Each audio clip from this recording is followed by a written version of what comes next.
ଲୁକ 17 ପର୍ବ। ସେ ଆପଣା ଶିଷ୍ୟମାନଙ୍କୁ କହିଲେ, ବିଘ୍ନ ଯେ ନ ଘଟିବ ଏହା ଅସମ୍ଭବ, କିନ୍ତୁ ଯାହାଦ୍ୱାରା ଘଟିବ ହାୟ ସେ ଦଣ୍ଡର ପାତ୍ର। ଏ କ୍ଷୁଦ୍ରମାନଙ୍କ ମଧ୍ୟରୁ ଜଣକର ବିଘ୍ନର କାରଣ ହେବା ଅପେକ୍ଷା ବରଂ ତାହା ବେକରେ ଗୋଟିଏ ଚକିପଥର ଟଙ୍ଗାଯାଇ ତାହାକୁ ସମୁଦ୍ରରେ ନିକ୍ଷେପ କରାଯାଇଥିଲେ ତାହା ପକ୍ଷରେ ଭଲ ହୋଇଥାନ୍ତା। ତୁମ୍ଭେମାନେ ଆପଣା ଆପଣା ବିଷୟରେ ସାବଧାନ ହୋଇଥାଅ। ଯଦି ତୁମ ଭାଇ ପାପ କରେ ତେବେ ତାହାକୁ ଅନୁଯୋଗ କର, ଆଉ ସେ ଯଦି ମନ ପରିବର୍ତ୍ତନ କରେ ତେବେ ତାହାକୁ କ୍ଷମା ଦିଅ। ପୁଣି ଯଦି ସେ ଦିନ ଭିତରେ 7 ଥର ତୁମ୍ଭ ବିରୁଦ୍ଧରେ ପାପ କରେ ଓ 7 ଥର ତୁମ୍ଭ ନିକଟକୁ ଫେରିଆସି ମୁଁ ମନ ପରିବର୍ତ୍ତନ କରୁଅଛି ବୋଲି କହେ, ତେବେ ତାହାକୁ କ୍ଷମା କର। ସେଥିରେ ପ୍ରେରିତମାନେ ପ୍ରଭୁଙ୍କୁ କହିଲେ, ଆମ୍ଭମାନଙ୍କର ବିଶ୍ୱାସ ବଢ଼ାଇ ଦିଅନ୍ତୁ। ପ୍ରଭୁ କହିଲେ, ଯଦି ଗୋଟିଏ ସୋରିଷ ଦାନା ପରି ତୁମମାନଙ୍କର ବିଶ୍ୱାସ ଥାଏ, ତାହେଲେ ଏଇ ତୁତ୍କୋଳି ଗଛକୁ ତୁ ସମୂଳେ ଉପୁଡ଼ି ଯାଇ ସମୁଦ୍ରରେ ରୋପିତ ହ ବୋଲି କହିଲେ ତାହା ତୁମମାନଙ୍କର ଆଜ୍ଞା ମାନିବ। କିନ୍ତୁ ତୁମମାନଙ୍କ ମଧ୍ୟରେ ଏପରି ଲୋକ କିଏ ଅଛି, ଯାହାର ଦାସ ହଳ ବୁଲାଇ କିମ୍ବା ପଶୁ ଚରାଇ କ୍ଷେତକୁ ଆସିଲେ ସେ ତାହାକୁ କହିବ, ଏଇକ୍ଷଣି ଆସି ଖାଇ ବସ୍?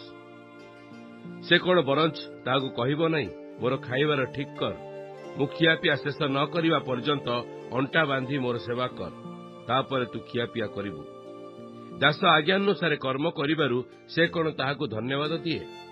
ସେହି ପ୍ରକାର ତୁମମାନଙ୍କ ମଧ୍ୟରେ ଆଜ୍ଞାନୁସାରେ ସମସ୍ତ କର୍ମ କଲା ଉତ୍ତାରେ କୁହ, ଆମେମାନେ ଅକର୍ମଣ୍ୟ ଦାସ, ଯାହା କର୍ତ୍ତବ୍ୟ ତାହା କରିଅଛୁ।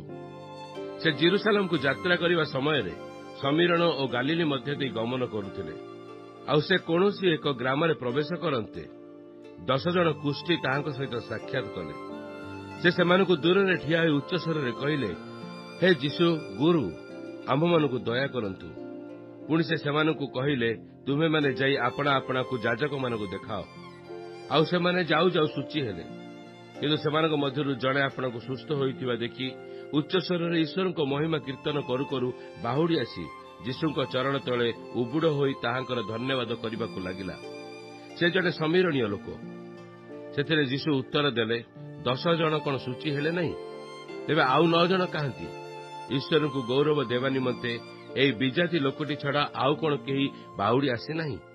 ପୁଣି ସେ ତାହାକୁ କହିଲେ, ଉଠି ପ୍ରସ୍ଥାନ କର, ତୁମ୍ଭର ବିଶ୍ୱାସ ତୁମ୍ଭକୁ ସୁସ୍ଥ କରିଅଛି। ଈଶ୍ୱରଙ୍କ ରାଜ୍ୟ କେବେ ଆସୁଅଛି, ଏ ବିଷୟରେ ଫାରୁସୀମାନେ ତାହାଙ୍କୁ ପଚାରିବାରୁ ସେ ସେମାନଙ୍କୁ ଉତ୍ତର ଦେଲେ, ଈଶ୍ୱରଙ୍କ ରାଜ୍ୟ ଦୃଶ୍ୟ ଭାବରେ ଆସେ ନାହିଁ, କିମ୍ବା ଦେଖ ଏଠାରେ ବା ସେଠାରେ ବୋଲି ଲୋକେ କହିବେ ନାହିଁ। କାରଣ ଦେଖ, ଈଶ୍ୱରଙ୍କ ରାଜ୍ୟ ତୁମ୍ଭମାନଙ୍କ ମଧ୍ୟରେ ଅଛି। କିନ୍ତୁ ସେ ଶିଷ୍ୟମାନଙ୍କୁ କହିଲେ, ଏପରି ସମୟ ଆସିବ ଯେତେବେଳେ ତୁମ୍ଭେମାନେ ମନୁଷ୍ୟପୁତ୍ରଙ୍କ ଦିନଗୁଡ଼ିକ ମଧ୍ୟରୁ ଗୋଟିଏ ଦିନ ଦେଖିବାକୁ ବାଞ୍ଛା କରିବ, କିନ୍ତୁ ଦେଖିବ ନାହିଁ। ଦେଖ ସେଠାରେ, ଦେଖ ଏଠାରେ ବୋଲି ଲୋକେ ତୁମ୍ଭମାନଙ୍କୁ କହିବେ, କିନ୍ତୁ ତୁମ୍ଭେମାନେ ଯାଅ ନାହିଁ କିମ୍ବା ତୁମ୍ଭମାନଙ୍କର ପଶ୍ଚାଦଗାମୀ ହୁଅ ନାହିଁ। କାରଣ ବିଜୁଳି ମାରି ଯେପରି ଆକାଶର ଗୋଟିଏ ପାଖରୁ ଆର ପାଖ ପର୍ଯ୍ୟନ୍ତ ଆଲୁଅ ଦିଏ, ମନୁଷ୍ୟପୁତ୍ର ଆପଣା ଦିନରେ ସେହିପରି ହେବେ।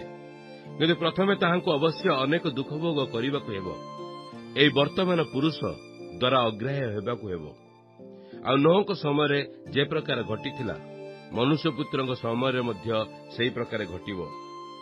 ଜାହାଜରେ ନୋହଙ୍କ ପ୍ରବେଶ କରିବା ଦିନ ପର୍ଯ୍ୟନ୍ତ ଲୋକେ ଭୋଜନପାନ ଓ ବିବାହ କରିବା ଓ ବିବାହ ଦେବାରେ ପ୍ରବୃତ୍ତ ଥିଲେ। ପୁଣି ଜଳପ୍ଲାବନ ଆସି ସମସ୍ତଙ୍କୁ ବିନାଶ କଲା। ଲୋଟଙ୍କ ସମୟରେ ମଧ୍ୟ ସେହି ପ୍ରକାର ଘଟିଥିଲା। ଲୋକେ ଭୋଜନପାନ, କ୍ରୟ ବିକ୍ରୟ, ବୃକ୍ଷରୋପଣ ଓ ଗୃହ ନିର୍ମାଣ କରିବାରେ ପ୍ରବୃତ୍ତ ଥିଲେ। କିନ୍ତୁ ଲୋଟ ସଦମରୁ ବାହାରି ଯିବା ଦିନ ଆକାଶରୁ ଅଗ୍ନି ଓ ଗନ୍ଧକ ବୃଷ୍ଟି ହୋଇ ସମସ୍ତଙ୍କୁ ବିନାଶ କଲା। ମନୁଷ୍ୟପୁତ୍ର ପ୍ରକାଶିତ ହେବା ଦିନ ସେହି ପ୍ରକାର ଘଟିବ। ସେହିଦିନ ଯେ ଛାତ ଉପରେ ଥିବ, ସେ ଘର ଭିତରେ ଥିବା ଆପଣା ଜିନିଷପତ୍ର ଘେନିଯିବା ପାଇଁ ଓହ୍ଲାଇ ନ ଆସୁ। ସେହିପରି ଯେ କ୍ଷେତରେ ଥିବ, ସେ ବାହୁଡ଼ି ନ ଯାଉ। ଲୋଟଙ୍କ ସ୍ତ୍ରୀ କଥା ସ୍ମରଣ କର। ଯେ କେହି ଆପଣା ଜୀବନ ଲାଭ କରିବାକୁ ଚେଷ୍ଟା କରେ, ସେ ତାହା ହରାଇବ, ଆଉ ଯେ କେହି ଆପଣା ଜୀବନ ହରାଇବ, ସେ ତାହା ବଞ୍ଚାଇବ। ମୁଁ ତୁମ୍ଭମାନଙ୍କୁ କହୁଅଛି, ସେହି ରାତ୍ରିରେ 2 ଜଣ ଗୋଟିଏ ଶଯ୍ୟାରେ ଥିବେ, ଜଣକୁ ଗ୍ରହଣ କରାଯିବ ଓ ଅନ୍ୟ ଜଣକୁ ପରିତ୍ୟାଗ କରାଯିବ। 2 ଜଣ ସ୍ତ୍ରୀ ଏକାଠି ଚକି ପେଷୁଥିବେ, ଜଣକୁ ଗ୍ରହଣ କରାଯିବ ଓ ଅନ୍ୟ ଜଣକୁ ପରିତ୍ୟାଗ କରାଯିବ।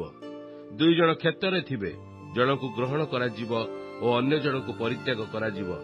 ସେଥିରେ ସେମାନେ ତାହାଙ୍କୁ ଉତ୍ତର ଦେଲେ, ହେ ପ୍ରଭୁ, କେଉଁଠାରେ? ସେ ସେମାନଙ୍କୁ କହିଲେ, ଯେଉଁଠାରେ ଶବ, ସେଇଠାରେ ଶାଗୁଣାଗୁଡ଼ାକ ମଧ୍ୟ ଏକାଠି ହେବେ।